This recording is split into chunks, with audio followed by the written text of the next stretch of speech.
Amén, Padre mío, Padre amado. Oh, Padre, estamos una vez más, Padre, porque a usted le ha placido, Padre, de que estemos, mis hermanos, que yo sé que se van a conectar próximamente, Señor. Padre, te presento al profe, al pastor de esta noche, Padre, usted más que yo lo conoce, Señor. Síguelo dándole sabiduría, Padre. Dale entendimiento, Padre. Ay, a él, para cuando él exponga, Padre, que no sea él abriendo su boca, no, sino usted, Padre, en la boca de él, enseñándonos, Señor, porque eso es lo que usted quiere, poderoso Dios, que su pueblo aprenda, Padre. Dale mucha sabiduría, Padre, para que él no pueda, Padre, enseñarnos a nosotros cada día, mi Dios. Bendícelo y guárdalo, Señor, a su descendencia, a su esposa, a sus hijos, a su nieto, poderoso Dios, y a aquellos padres de sus hijos que están en alguna necesidad, Padre, aleluya, solo tú sabes, Padre. Ay, que en esta noche hermosa, Padre, porque a veces no sabemos, pero usted lo sabe todo. Bendícelo y guárdalo, Señor, a sus familiares, Padre, a sus hijos, Padre. Si hay alguna falta de alguna necesidad, de algún bien, Padre, hoy yo clamo en esta poderosa noche, Padre, que usted le dé, Padre, se le supla esa necesidad, Padre, que solo usted lo sabe, mi Dios. Bendícelo y guárdalo, Señor, y síguelo, Señor, ayudando, que él no pueda darle fuerza, Padre, con su salud, Padre, bendícelo y guárdalo, porque aquí no sabemos, Señor, a veces, ¿verdad? Esto no es de que porque tú eres joven, no, no, no, no, no, no, esto es para todo el mundo, pero por él, Padre, en esta hermosa noche yo clamo por su salud, Padre. Dale esa sabiduría, esa salud, ese bienestar, Padre, que solo tú le puedes dar a tus hijos, porque verdaderamente un hijo de Dios que te busca, que te ama, Padre, que eso se siente, Padre, con el corazón, cuando alguien está, Padre, cuando un hermano está, Padre, queriendo saborear tu palabra, Señor. Padre, guárdalo de todo corazón, bendícelo, Padre, en el nombre poderoso de Jesús. Amén y amén, mi hermano. Amén, amén, amén. Dios bendiga a mi hermana Lilia, mi hermana Alba. Es una bendición tenerlas por acá. Bendito sea el nombre de Jesús. Mi hermano Jesús. Dios le bendiga, varón. Amén. Vamos a comenzar un nuevo tema, ya que terminamos el de las 12 tribus de Israel. Perdón, las tribus de Israel, que no son 12, son 13. Amén. Y vamos a empezar un nuevo tema. Sobre esto ha habido mucha discusión y hay muchas ideas y hay mucha controversia entre los pensamientos del hombre para poder discernir qué es y cómo es y por qué. Y estoy hablando acerca de el infierno, la muerte y la gloria. Este punto es para que podamos analizar lo más profundamente estas tres lugares, si son aquí en la tierra, si son debajo de la tierra, si están en el cielo, que dónde se encuentran, quiénes son y quiénes van para allá y cómo sabemos esto y qué pasó en la antigüedad. En fin, muchas preguntas que se encuentran acerca de este punto. Muchos lo creen nada más y lo aceptan porque la Biblia lo dice, pero no saben exactamente de qué se trata, qué es lo que implica cada una de estas partes. Lo primero que vamos a traer en cuenta es que el hombre desde la antigüedad siempre se ha hecho unas preguntas y las preguntas casi siempre son las mismas. ¿Quién soy? ¿Por qué existo? ¿Dónde estoy? ¿A dónde voy? ¿Estamos solos? ¿Existe Dios? Etcétera, etcétera, etcétera. Muchas preguntas que el hombre desde la antigüedad, al mirar a su alrededor, no entendía. Acuérdense que cuando ya el hombre fue separado de la gloria de Dios, cuando comió el fruto prohibido, la sabiduría de Dios se apartó de él y él vino a ser prácticamente una criatura nada más en la tierra. A diferencia de los animales, tiene un alma, que es lo más importante. Entonces, nosotros vamos a tratar de averiguar algunas de esas preguntas para poder entender qué es el infierno y qué es la muerte y qué es la gloria. Filosóficamente, psicológicamente y humanamente, varias de estas preguntas se pueden contestar. Pero para todas las preguntas del hombre, la única respuesta en sí se encuentra en la palabra de Dios. El hombre ha tratado de analizar psicológicamente todas estas ansiedades que tiene el hombre. Filosóficamente se han levantado tantas teorías, religiosamente se han hecho tantos anuncios y todavía no se han dado cuenta de lo que la palabra en sí declara acerca de ello.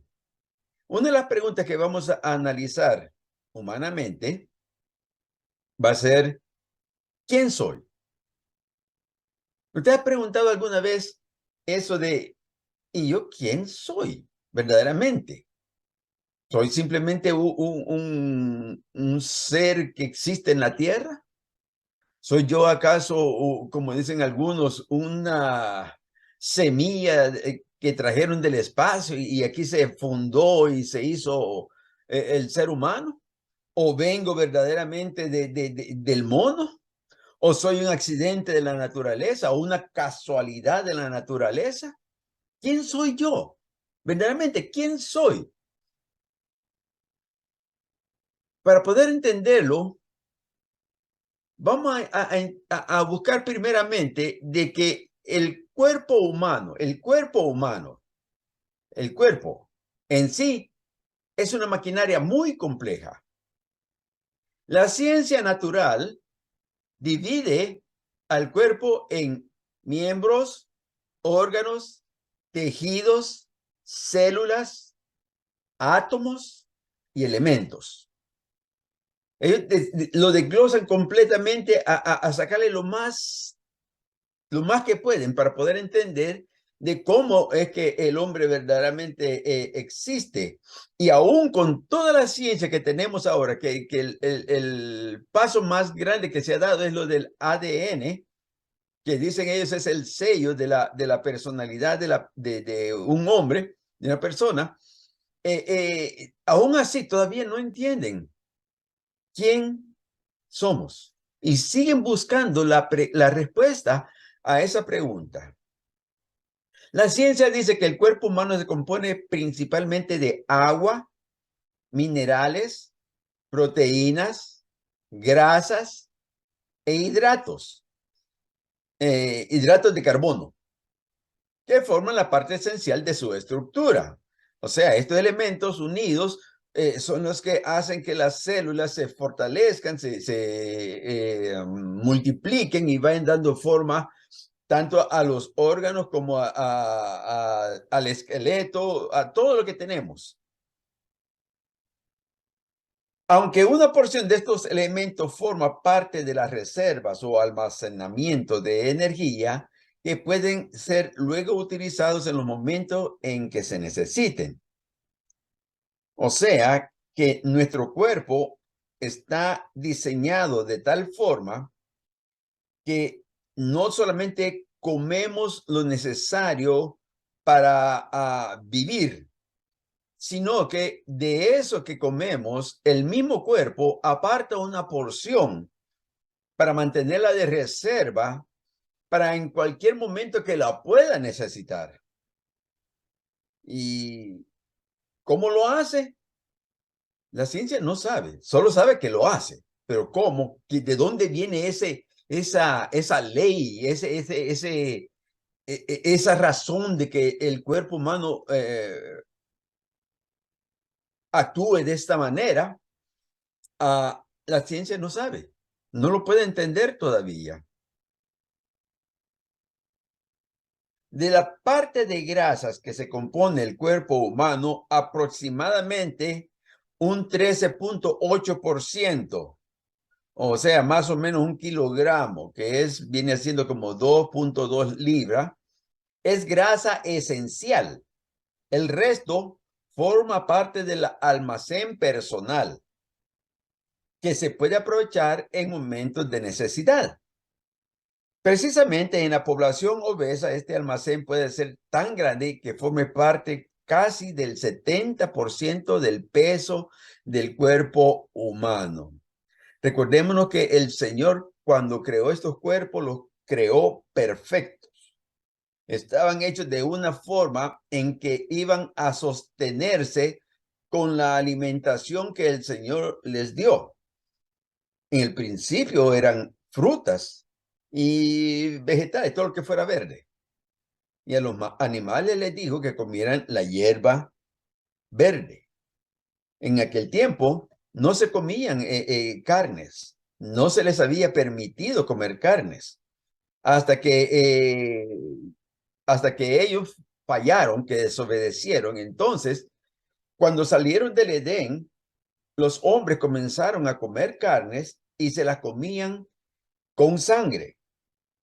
Y esto al Señor le disgustó de tal forma que cuando vino el diluvio, el Señor le dijo después a Noé, cuando salió del arca, que podían comer de los animales, pero no de su sangre, porque su sangre, dijo, es la vida. Entonces el hombre se le puso su mandamiento y se le dio permiso de que comiera animales. Pero en sí el hombre, en su naturaleza, está supuesto a comer solamente cosas vegetales y plantas. Amén.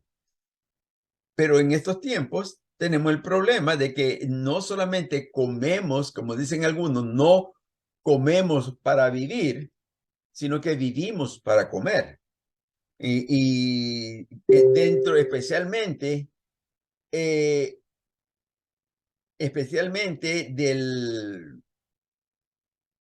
dentro del pueblo cristiano, del pueblo, digamos, el pentecostal, tiene ese problema que no toma, no fuma, no anda en vicios, pero come de una manera que muchas veces hasta desordenada. Y de eso nosotros tenemos que tener cuidado para que estos cuerpos, recuerden que son una maquinaria y al no tratarla bien, tarde o temprano van a comenzar a fallar. La mayoría de las proteínas son componentes esenciales para las células, pero aproximadamente un 20% de su proporción podría perderse sin que se produjera problemas graves para el funcionamiento del cuerpo.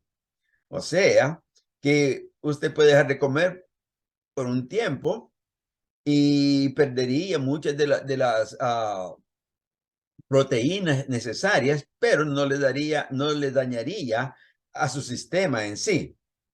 Pero como digo, es solamente por un tiempo. Sin embargo, en contraste con ello, se puede eliminar casi totalmente el contenido de carbohidratos sin que esto produzca graves problemas. Por ejemplo, durante el ayuno, el almacenamiento de carbohidratos se reemplaza continuamente por la síntesis a partir de la reserva de grasas y proteínas. Por lo tanto, el cuerpo no necesita almacenar hidratos de carbono porque es capaz de sintetizarlos a partir de grasas y proteínas. Si no me entiende, por favor, pregunte. Recuérdese que este es un estudio en donde todos pueden participar, pueden dar su opinión o pueden hacer preguntas. Estamos abiertos para poder contestar y si es necesario y no tenemos la respuesta en el momento, nos comprometemos a buscársela para que podamos estar claros de todo lo que estamos hablando. Amén. También es posible que el cuerpo pierda un 10% del total de su agua y casi un tercio del contenido de los minerales de su esqueleto sin que esto produzca un riesgo grave para la vida. En general, la composición del cuerpo humano es un 61.6 de agua, 6.1 de minerales, un 17% de proteínas, un 138% de grasas y un 1.5 de hidratos de carbono. En este caso, donde un 60% del componente del cuerpo es agua, más de la mitad del peso total de una persona, que por ejemplo pese unas 65 libras, tendrá almacenado unos 46 litros de agua en su organismo. Por lo tanto, se debe tener en cuenta que es el elemento fundamental para la buena homeostasis del cuerpo. Homeostasis significa cuando las células, cuando la sangre lleva los alimentos y llegan hasta las células pueden absorberlas para poder alimentarse. Y por ello, tan peligrosas las deshidrataciones, sobre todo en la primera infancia, ya que la pérdida de líquido de más de un 10% del contenido total del cuerpo produce graves trastornos en el equilibrio ácido-base y en los electrolitos. Si no se corrige a tiempo, puede producir daños irreversibles. Esto es lo que la ciencia conoce de lo que es el cuerpo humano. El cuerpo que ellos pueden ver, el cuerpo que ellos pueden estudiar. Entonces dicen que es un organismo que se compone de muchas partes y trabaja de esta forma y trabaja de la otra, y eso es la ciencia natural. Ahora, la psicología es una ciencia que estudia la vida del ser humano.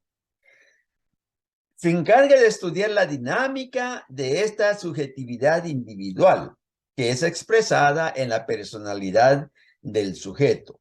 En otras palabras, la psicología se encarga de estudiar el comportamiento y las reacciones del hombre. Ya no se van tanto a lo que están físicamente, sino que se van a lo que es mentalmente. La palabra psicología significa estudio de la psiquis, y la psiquis significa el alma. O sea, que quieran o no, lo que están es tratando de entender es el alma del hombre y es el comportamiento de él.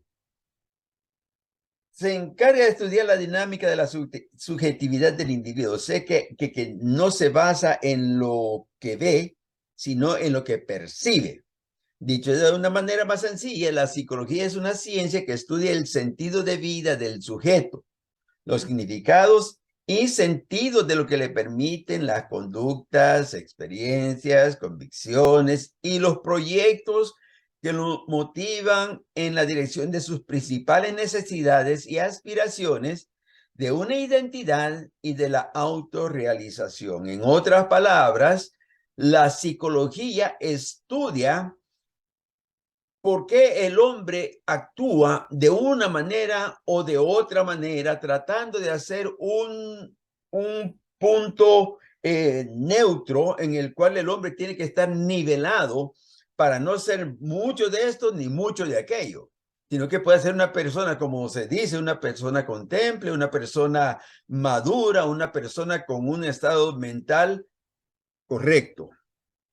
Entonces comprendemos un poco más sobre qué es el hombre según la psicología, dividiéndolo en dos dimensiones. Está la dimensión material. Esta dimensión abarca todo lo que son las conductas, los hábitos, las reacciones y acciones de él y con otros seres vivos. La forma como nosotros nos comportamos, cómo tratamos a los demás, las cosas que tratamos de cumplir con nuestras acciones. Todo eso es la parte material que el psicólogo puede ver cómo el hombre está actuando y así tener una idea de qué es lo que puede estarle sucediendo. La otra parte es la dimensión abstracta.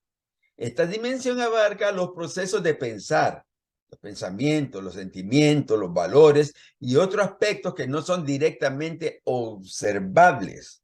Si usted se da cuenta, cuando alguien va donde un psicólogo, un psiquiatra, un terapista o un social worker, lo que más le interesa es saber de su vida, saber qué es lo que usted ha sido, de dónde viene, cuál es el entorno donde usted creció, cuál es la razón por la que usted está visitándolo. Y entonces ellos se van dando una idea de qué puede estar pasando.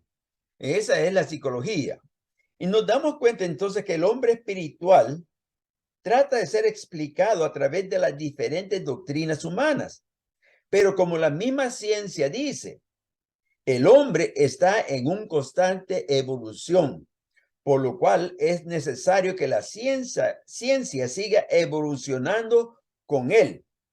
En otras palabras, que el hombre sigue creciendo mentalmente, sigue creciendo espiritualmente, y ellos tienen que ir buscando nuevos métodos para poder tratar de comprender las acciones y las reacciones del hombre. A esto la Biblia responde. Génesis 1, 26 y 27 dice: para la gloria del Padre, del Hijo y del Espíritu Santo. Entonces dijo Dios: hagamos al hombre a nuestra imagen, conforme a nuestra semejanza, y señoree en los peces del mar, en las aves de los cielos, en las bestias, en toda la tierra y en todo animal que se arrastra sobre la tierra. Y creó Dios al hombre a su imagen. A imagen de Dios lo creó. Varón y hembra los creó. Cuando nos damos cuenta de esto, de que cuando el Señor hizo al hombre, no lo hizo simplemente al hablar. Hubieron cosas que sí, el Señor las hizo solamente al hablar. Por ejemplo, dijo: hágase la luz, y la luz fue hecha. Dijo: sepárense las aguas, y las aguas fueron separadas. Pero cuando se trata ya de la creación del hombre y de los animales, Dios usó tierra para hacerlos. Al hombre lo hizo un muñeco de tierra, no de barro, de tierra, y sopló en él aliento de vida. Cuando leemos esta parte, hacemos que nosotros entendamos que es cierto, el cuerpo del hombre contiene minerales, contiene proteínas, contiene... ¿Por qué? Porque todo eso está en la tierra. Por eso es que nosotros vivimos especialmente de las cosas de la tierra. Si viviéramos directamente, como dijo el Señor, de las plantas y de las frutas, nuestra salud sería mucho más buena que la que actualmente tenemos. Dígame, hermana Rosa. Amén, pastor, Dios les bendiga. ¿Cuál es la diferencia entonces entre la tierra o el polvo y el barro? ¿Cuál es la diferencia? La tierra es lo que usted encuentra en el suelo, que es bien flojo o diferente de poder hacer algo, ¿ok? Es como la arena. La arena usted la puede mojar, pero se deshace rápidamente, y aún así usted puede hacer cosas, figuras con ella. El barro es un material especial. El barro tiene una consistencia elástica. La tierra no es elástica. El barro es manejable. La tierra no es manejable. El barro resiste al calor y se forma en algo más duro. La tierra, usted le pone calor, no le pasa nada, no sucede nada. O sea, es diferente. Si usted trata de hacer digamos, una botija, un vaso con barro, usted lo hace. Le pone agua, lo moldea, le da forma y cuando ya está hecha la forma que usted quiere, lo pone al fuego por un tiempo determinado y cuando usted lo saca, lo deja que se enfríe y ya tiene un vaso para poder usarlo. La tierra no es así. Usted si le pone agua a la tierra, lo que sucede no se convierte en barro, se convierte en lodo. Y eso ya no es lo que el cuerpo humano estaba supuesto a hacer, sino que es polvo, simplemente polvo. Esas dos diferencias hay entre la tierra y el barro. Amén. Ok, entonces cuando dice la palabra que el Señor formó del polvo de la tierra, entonces usted dice que no utilizó el barro, ¿verdad? Fue tierra, entonces. Exacto, exacto, porque la palabra dice polvo. Hay una parte en la Biblia que habla, creo que es en los Salmos, se lo voy a buscar, donde dice que, ¿cómo que dice? Que del barro nos formó. Tengo que buscarlo para poder decirle, o sea que hace una similitud, pero el principio, recuérdese que entre lo que nosotros leemos de la palabra, tenemos que distinguir si quien está hablando es Dios o es el hombre. Porque el hombre habla muchas veces y no tiene en sí una forma de cómo explicar las cosas que él quiere. Amén. Amén, gracias, pastor. Amén. Hermana Ani, dígame, sierva. No, pastor, era que yo vi esa mano levantada y creí que se me movió mi teléfono y la iba a bajar y me di cuenta que era la mano de la hermana al lado. Amén. No, todo está bien, gracias. Amén. Ese iPhone que quería preguntar, sí, dígame. Amén, pastor. Dios le bendiga. Le habla el hermano José. Ah, siervo Siri, Dios te bendiga. Amén. Dios le bendiga más. Sí, quería hacer un señalamiento sobre la pregunta que hizo la hermana Rosa y también a la misma vez, ¿verdad? Corroborar ciertas cosas de las que usted estaba hablando sobre la diferencia que hay entre el punto que usted tomó en la consistencia de del lodo, de la tierra, cuando se convierte en lodo, y el barro, que es un material consistente. Quería señalar algo que cuando el barro tiene una gran diferencia a la tierra normal, y es que el barro resiste mucho el agua y la trae, se queda, la conserva. Cuando suele secarse, que le da el calentamiento, ya sea el sol que se pone caliente, el barro, ella lo que hace es que no bota el agua, la reserva, que es lo que conlleva a que cuando se le eche agua al vaso no rechace el agua se queda. A diferencia de la tierra, que cuando ella se convierte en lodo y vuelve y recibe agua, se vuelve otra vez lodo, porque ella sí, la tierra, cuando recibe caliente, ella sí recibe cierta consistencia y se queda dura, pero cuando recibe nuevamente agua, se convierte en lodo, a diferencia del barro, que lo que hace es que atrae el agua y se queda con ella consistente. Amén. Amén. Esa es otra de las propiedades que tiene el barro, de que se mantiene y puede guardar lo que usted quiera ponerle ahí y se mantiene lo mismo, no pierde su consistencia. Lo único que puede pasar es que se quiebre, pero eso ya es otra cosa diferente, ya no es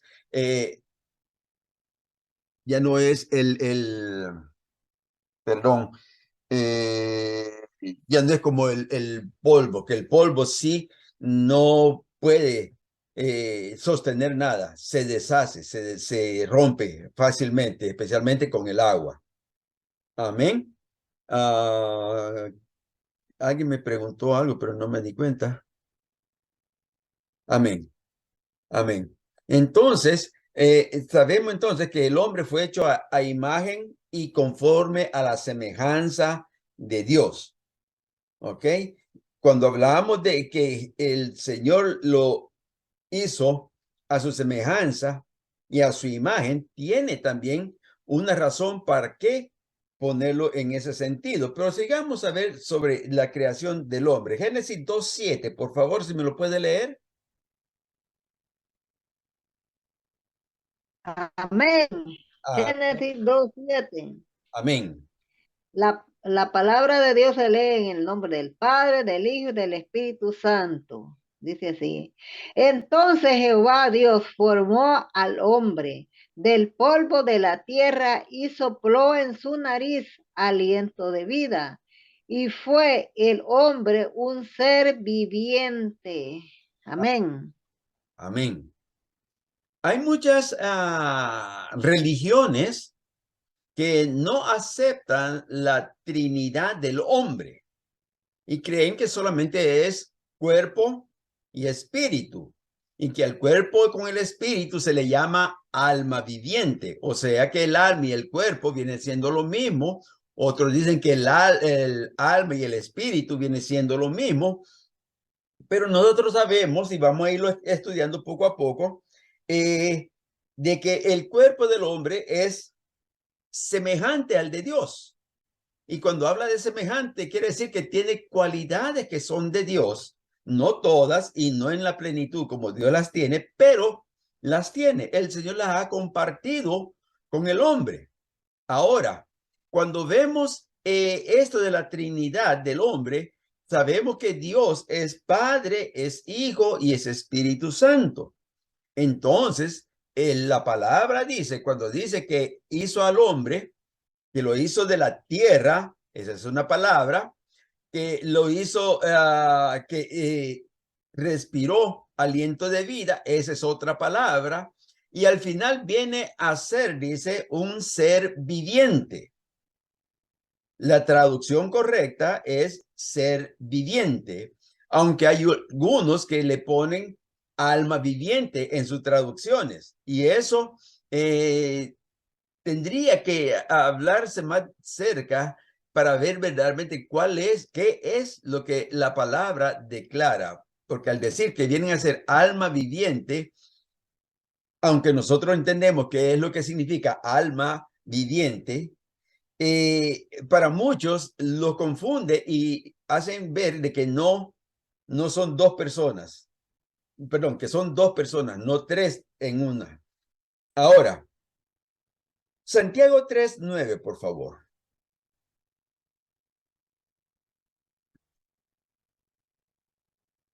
Santiago 3:9.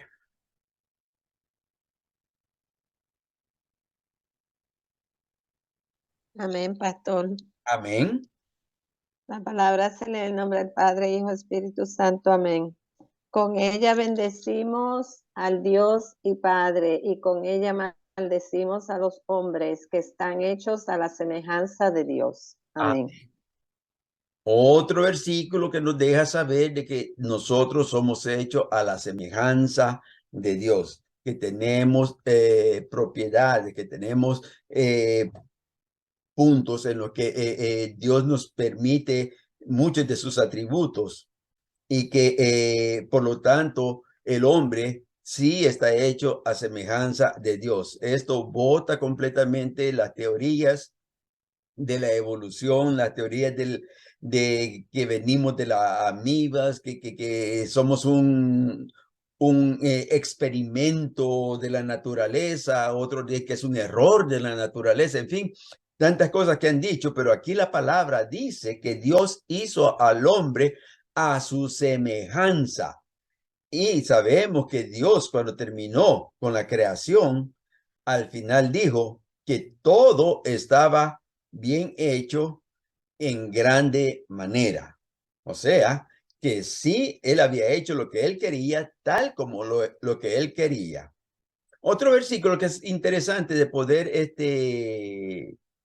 tomar para poder soportar esto de que el hombre, como el hombre fue creado, está en el Salmo 103:14.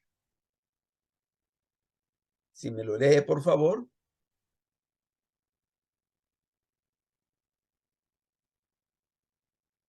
Salmo. Amén. Amén. 103:14. Amén. La palabra de Dios se lee en el nombre del Padre, del Hijo y del Espíritu Santo. Amén. Porque Él conoce nuestras condiciones, se acuerda de que somos polvo. Polvo. Aleluya. Somos polvo. No somos barro. Somos polvo. ¿Ok? Entonces, eso nosotros tenemos que tenerlo bien, bien, bien entendido, porque usted va a oír a muchas personas que dicen que somos barro. El hombre no fue hecho del barro, el hombre fue hecho del polvo. Amén. Ahora, que el Señor nos compare con el barro es diferente. Por ejemplo, cuando en Ezequiel lo manda no, de Jeremías, que lo manda a la casa del alfarero, es una comparación, pero eso no quiere decir de que porque nosotros fuimos hechos de barro, por eso es que nos compara con eso. No, nosotros fuimos hechos del polvo. En estos versículos, como por ejemplo, ya hay muchos más, pero como el tema en sí no es ese, podemos ver que el Señor hizo su creación especialmente al hombre, minuciosamente, y lo llenó de muchos detalles que le son propios de su clase. En otras palabras, Dios creó al hombre como su obra maestra, la corona de la creación. Léame por favor Salmos 8, versículos 4 y 5.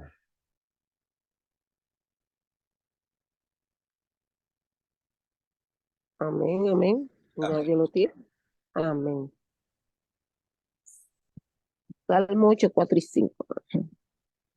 Y dice así: Dios, digo que es el hombre para que tenga de él memoria, y el Hijo del Hombre para que lo visite. Le has hecho poco menor que los ángeles, y lo coronaste de gloria y de la honra. Amén. O sea, en otras palabras, que Dios hizo al hombre de menor categoría que los ángeles. ¿Por qué?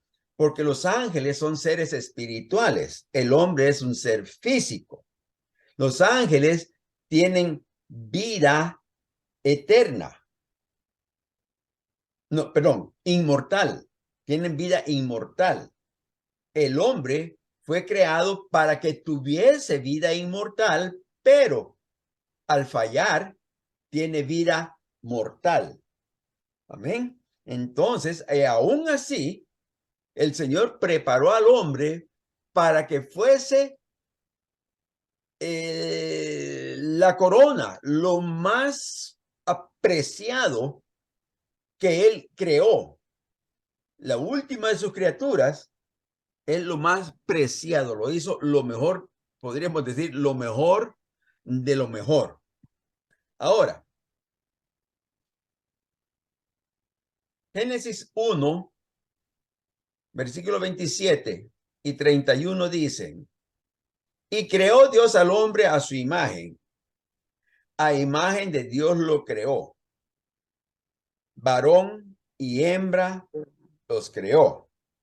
El 31 dice: y vio Dios todo lo que había hecho, y aquí que era bueno en gran manera, y fue la tarde y la mañana el día sexto.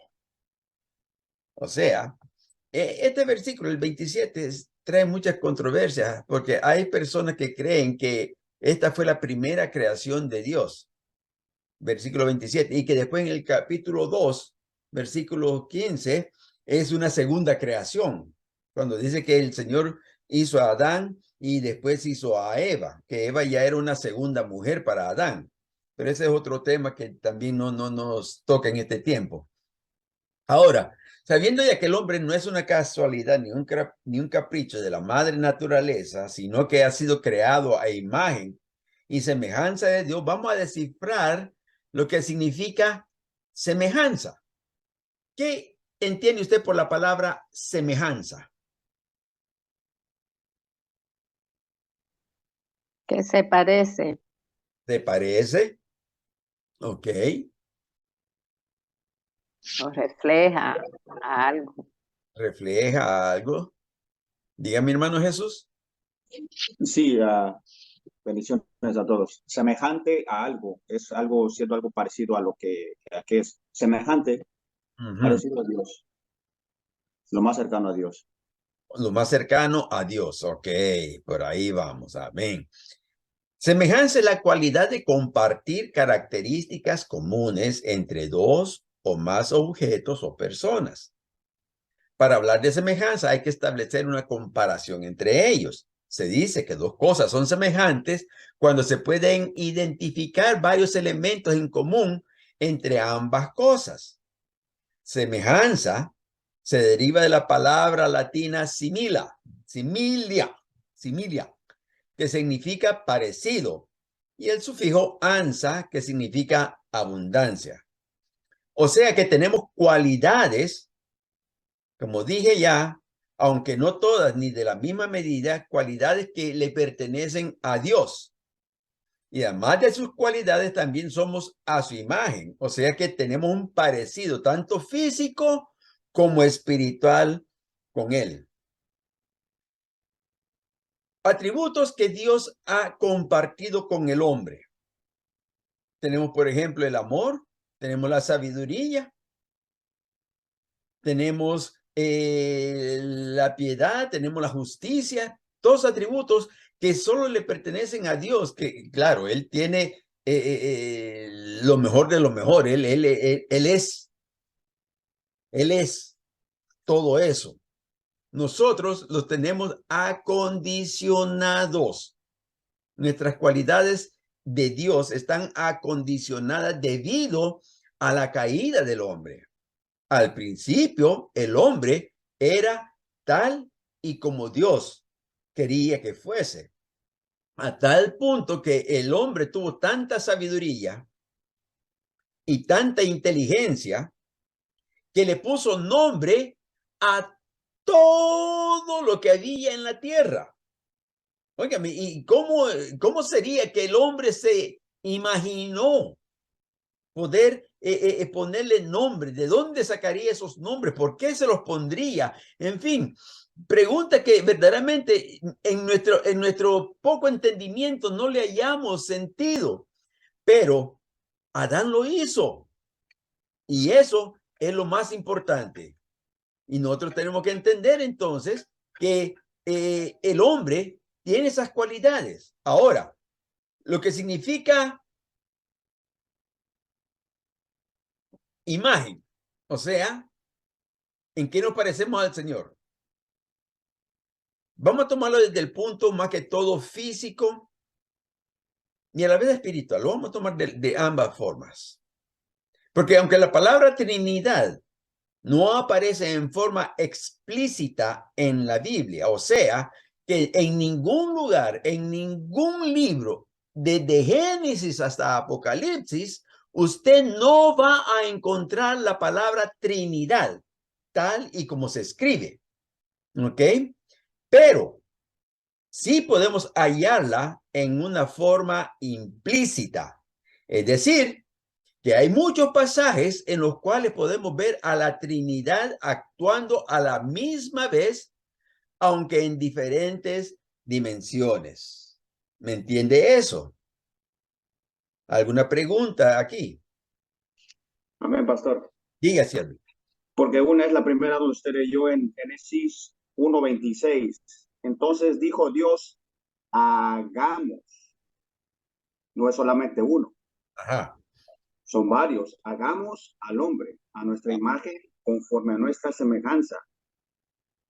En este punto, perdonando, en este punto, tanto los mormones como los testigos de Jehová declaran firmemente de que Dios estaba hablando ahí con los ángeles y que por eso dijo, hagamos. Ahora, cuando nosotros vamos a buscar dentro de la palabra, sabemos que ningún ángel puede crear nada. El único que tiene poder para crear algo es Dios.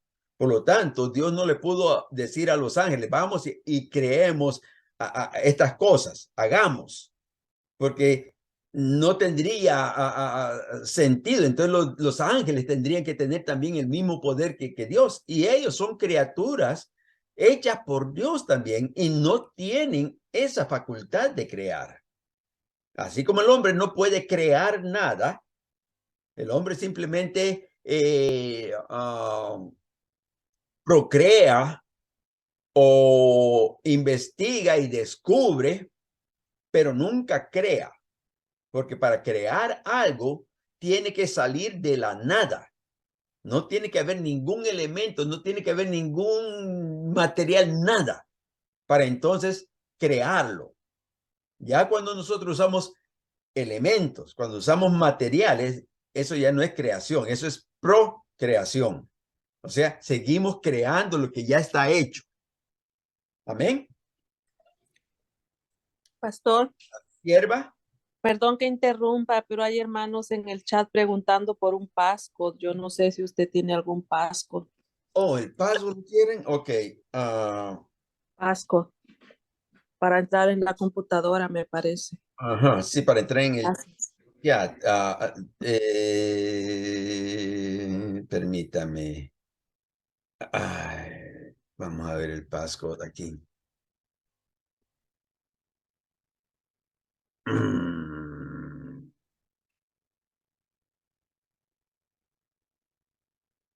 Perdón que tome este tiempecito. Ok.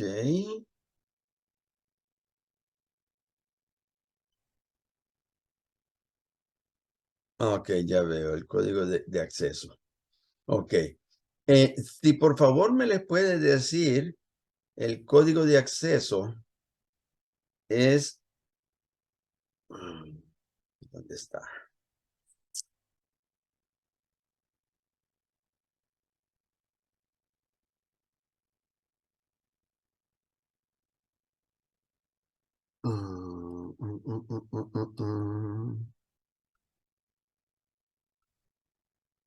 Ok.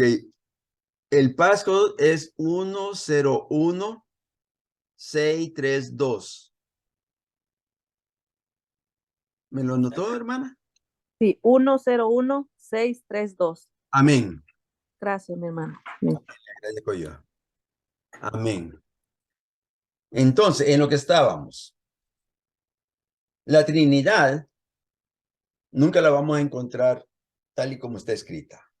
Pero sí sabemos de muchos pasajes donde se ve a la Trinidad trabajando en conjunto.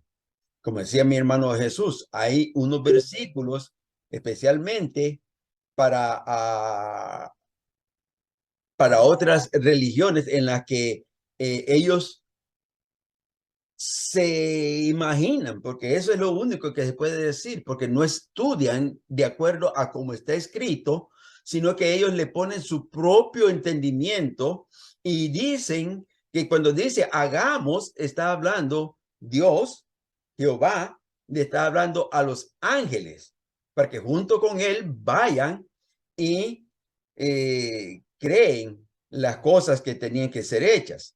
La palabra no dice eso. La palabra definitivamente no dice eso. Léame por favor Génesis 1 del 1 al 3.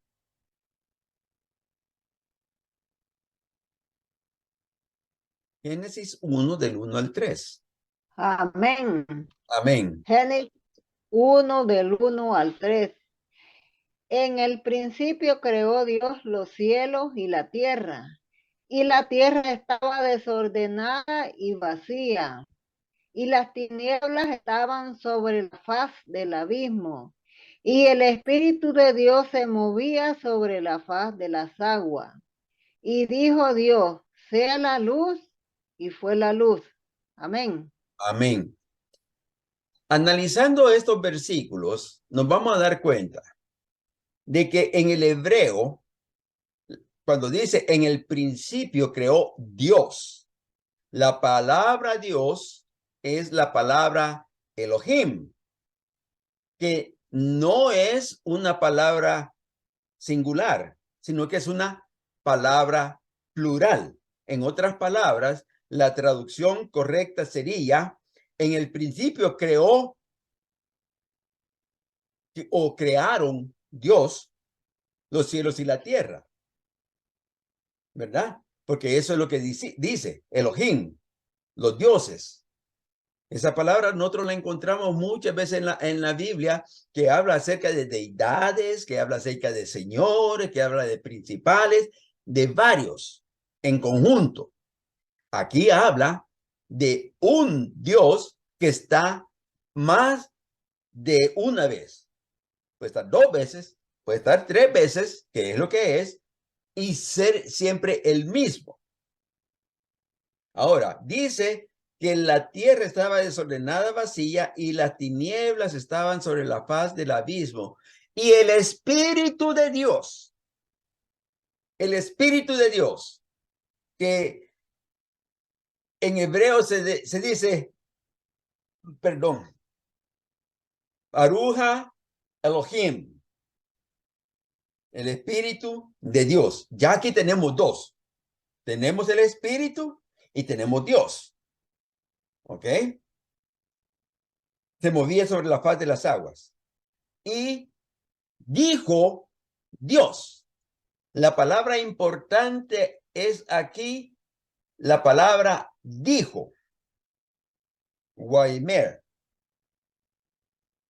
Sea luz y fue la luz. Ahora, cuando nosotros vemos esta palabra dijo, este es un verbo. ¿Ok? Y si nosotros nos trasladamos a Juan 1, del 1 al 3, dice, en el principio era el verbo, y el verbo era con Dios, y el verbo era Dios. Este era en el principio con Dios. Y esto es lo importante, aquí es donde se le bota la teoría a los testigos de Jehová y a los mormones. Dice, todas las cosas por él fueron hechas, y sin él nada de lo que ha sido hecho fue hecho. En otras palabras, ningún ángel metió mano para hacer nada porque no tienen esa capacidad, sino que Dios, el verbo, hizo la creación junto con Dios, el Espíritu Santo, y junto con Dios, el Padre. El Padre, con la inteligencia, que es el mismo verbo, planificaron todo. Mandaron al Espíritu Santo para que comenzara a hacer la obra, pero fue la palabra, el verbo, la que formó las cosas que tenían que hacerse. Cuando nosotros vemos esto, nos damos cuenta que verdaderamente no hay más que pensar de que hay 3 personas actuando en 3 diferentes niveles, pero todos con el mismo sentir, con el mismo pensar, con la misma disposición, con la misma meta que se tiene que llegar.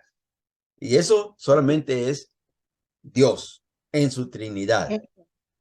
Hermana, también aquí se manifiesta la Trinidad en Génesis 11:7, cuando dice, ahora pues descendamos y confundamos ahí su lengua para que ninguno entienda el habla de su compañero. Ahí descendieron también, ellos eran los 3. Vamos a ver esas palabritas también. Vamos a ver primeramente en Génesis 1, 26 y 27, que es la que mi hermano Juan agarró. Dice, entonces dijo Dios, hagamos al hombre. Y no dice a mi imagen, dice a nuestra imagen. Si hubiesen sido ángeles, entonces tendría que haber habido una gran diferencia en lo que es la creación de Dios y la creación de un ángel. Pero como no existe, entonces él dice, hagamos a nuestra imagen, conforme a nuestra semejanza, no a mi semejanza, a nuestra. Y señoré en los peces del mar, en las aves de los cielos, en la bestia, en toda la tierra y en todo animal que se arrastra sobre la tierra. Y creó Dios, Elohim, creó Elohim al hombre, a su imagen, a imagen de Dios lo creó. Varón y hembra los creó. O sea, que lo que el Señor está enseñándonos es de que solamente Él tiene la potestad para crear. Y cuando hizo al hombre, lo hicieron los tres. El Padre mandó, el Espíritu actuó y el Hijo, el Verbo, hizo la función para que se formara. También en Corintios, 1 Corintios 15:49. Léamelo, por favor.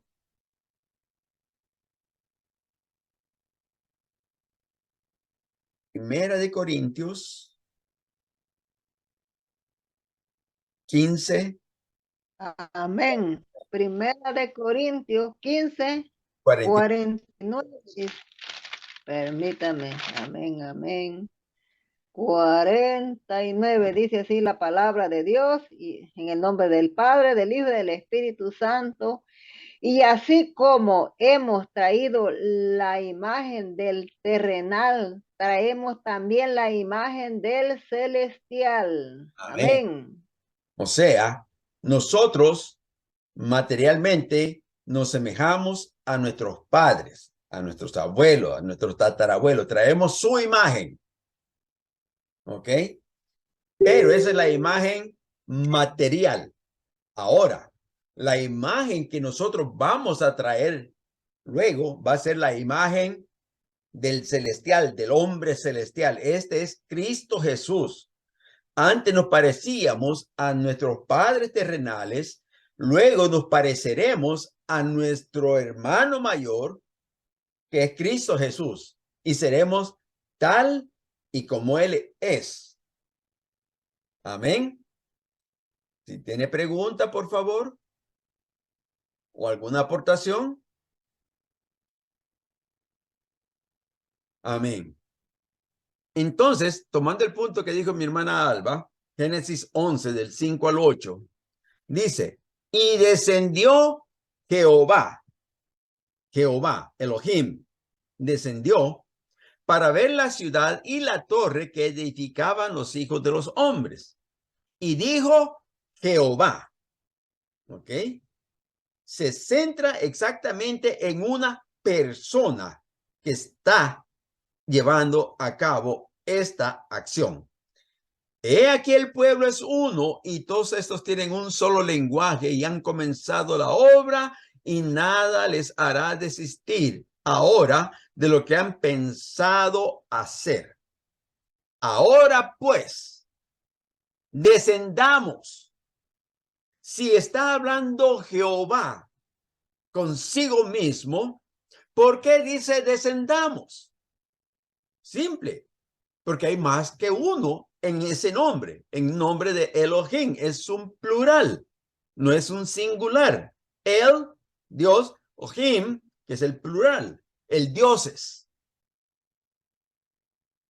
Y así los esparció Jehová desde allí sobre la faz de toda la tierra y dejaron de edificar la ciudad.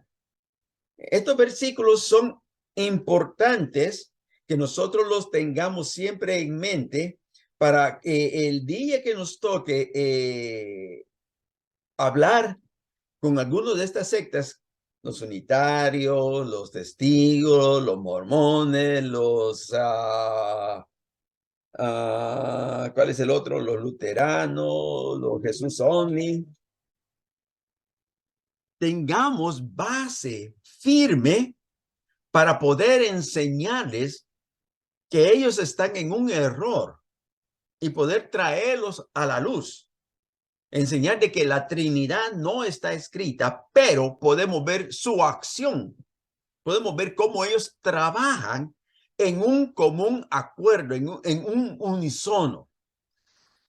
Ahora, Génesis 18:2 dice, hablando de Abraham, y alzó sus ojos y miró. Y he aquí 3 varones que estaban junto a él. Y cuando los vio, salió corriendo de la puerta de su tienda a recibirlos y se postró en tierra. Esto es lo que nosotros conocemos como una se me fue el nombre.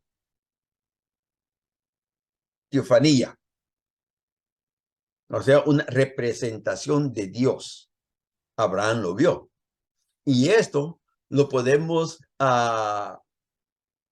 confrontar con Primera de Juan 5, del 7 al 8, que dice, porque 3 son los que dan testimonio en el cielo: el Padre, el Verbo y el Espíritu Santo. Y estos 3 son uno. Yo creo que más claro no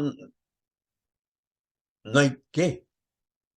Padre, Verbo y Espíritu Santo. Y el verbo sabemos que es Cristo. Y estos 3 son uno. Y 3 son los que dan testimonio en la tierra: el Espíritu, el agua y la sangre. Y estos 3 concuerdan. Aquí está hablando la Trinidad de Dios y la Trinidad del hombre. Amén. ¿Alguna pregunta?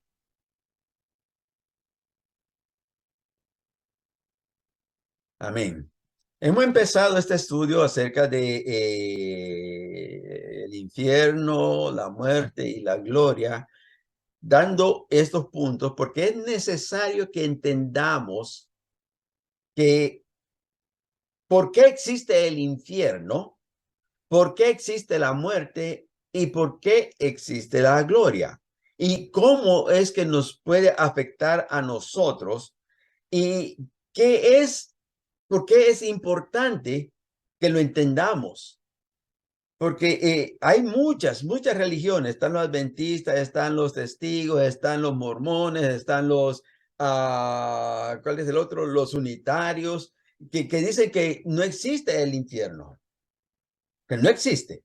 Y hay otros como los romanos, católicos romanos, que le aumentan el purgatorio. O sea, de que si vamos a leer, si vamos a entender lo que la palabra dice, nosotros tenemos que agarrar desde quién soy yo y para dónde voy, para así poder entender estas circunstancias, estas razones. Así que hasta ahora solo hemos hablado acerca de quién soy yo. Amén. Y hemos hablado acerca de que si Dios es 3, nosotros también somos 3 en uno. Y luego vamos a ir dándole la forma acerca de qué es lo que sucede con cada uno de nosotros. Amén. Si tiene alguna pregunta, ¿está todo claro? Amén. ¿No hay alguna aportación? Perdón, pastor. Diga, siervo. Sí, si estas sextas dicen que no hay infierno, no tendría sentido que el Señor hubiera muerto por nosotros. ¿Para qué moriría por nosotros? Así que no tendría ningún tipo de sentido, pero yo en realidad no tengo conocimiento si la Biblia de ellos es diferente o es la misma, pero si tú lees, tú entiendes. Si tú lees y le pides al Espíritu que te abra el entendimiento, lo vas a entender, porque Él vino a redimirnos. Él lo explica bien, que descendió, que era necesario descender 3 días al centro de la tierra como Jonás lo hizo en el vientre del pez. Ajá. Era necesario. Entonces ahí fue cuando se llevó a toda su gente que murió en la fe, Ajá. el Antiguo Testamento. Así que pues, más claro que eso, no hay. Amén. Amén. Algunas de las sectas, como por ejemplo los testigos de Jehová y los mormones, tienen su propia Biblia.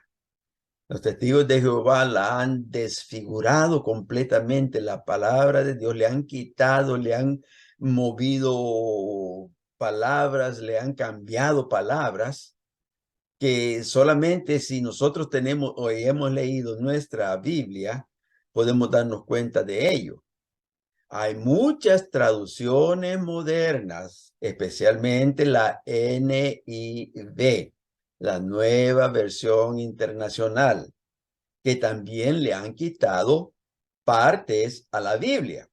Hay muchas traducciones que han jugado con las palabras para que tenga otro entendimiento y no el pensamiento que Dios quiso poner ahí. Hay otras sectas que están leyendo la misma Biblia que nosotros, pero las conjeturas y la lógica del hombre no permite aceptar algunas cosas. Y por eso es que viene la diferencia entre sectas. Amén. Y aunque ellos dicen que están leyendo la Biblia y que es la palabra completa que tienen, vamos a ver nosotros si estamos cerrados entonces acerca del infierno, de la muerte y de la gloria. Y con esto veremos cómo podemos ayudar a estos hermanos. Perdón, no son hermanos. Es más, ni son amigos, porque para ser amigos tienen que aceptar a Cristo tal y como es. A estas personas para que entiendan lo que es la palabra tal y como está escrita. Amén. Amén. Seguiremos entonces el próximo lunes para desarrollar un poquito más acerca de lo que la palabra nos dice. Primeramente acerca de lo que es el hombre. Vamos a hablar acerca de cómo es que la palabra enseña que el hombre está dividido, porque la palabra lo dice. Si hay alma, cuerpo y espíritu, la palabra lo dice. Y vamos a averiguar para poder entonces formar mucho más nuestro entendimiento acerca de estos 3 puntos que son tan importantes. Amén. Si no hay pregunta, si no hay aportación, vamos a pedir a mi pastor que nos despida en oración.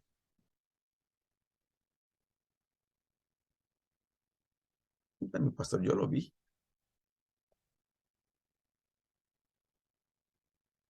Yo vi a mi pastor, no lo veo ya. Estoy aquí. No podía entrar. Dios le bendiga a todos, ¿verdad? En este nuevo estudio, ¿verdad? Comenzando desde hoy. Y son muy importantes, amén. Gloria a Dios. Y, ¿verdad? Pensando también en esto de la imagen de Dios, ¿verdad? También esto nos llega, ¿verdad? A pensar, ¿verdad? En la imagen de Dios, ¿verdad? En sus aspectos, ¿verdad?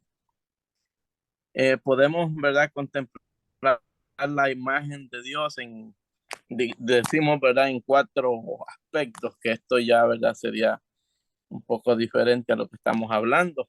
Amén. Podemos decir, ¿verdad? Que solo el hombre recibió el soplo de Dios y por lo tanto tiene un espíritu que es inmortal, a través del cual puede tener comunión con Dios. Podemos decir también que es un ser moral, no obligado a obedecer sus instintos como los animales, sino que posee libre albedrío y conciencia. Y eso es, mire, eso es tremendo. Es un ser con capacidad de pensar en lo abstracto y formar ideas. Podemos decir que Dios tiene dominio sobre la naturaleza, mire, y de ahí para allá podemos seguir hablando. Amén, esto es maravilloso, ¿verdad? Esperamos que sea, ¿verdad? Y sí, va a ser de mucha bendición. Amén. Así que vamos así a estar siendo despedidos. Le damos gracias, pastor, por este tiempo que se toma ahí para esta enseñanza. Amén. Eterno Dios y Padre Celestial, te adoramos, te bendecimos, damos honra, gloria y alabanza, Señor. Esta noche queremos agradecerle, Señor, por la bendición que hemos tenido de haber tenido esta lección, Padre amado. Gracias te damos, Señor, por el maestro. Gracias por cada uno, Señor, de mis hermanos que están ahí, Dios mío, siempre pendientes. Por aquellos que no han podido conectarse también, Padre amado. Esperamos que se conecten, Padre. Gracias te damos. Síguele ayudando, Señor, al maestro, dándole sabiduría, entendimiento de tu palabra, Señor. Gracias, Señor, por él. Cuídelo, guárdelo a él y su familia, Padre. Salimos de este momento, Señor, de estos medios, agradeciéndote, Padre amado. Bendiga, Señor, a cada uno de nosotros.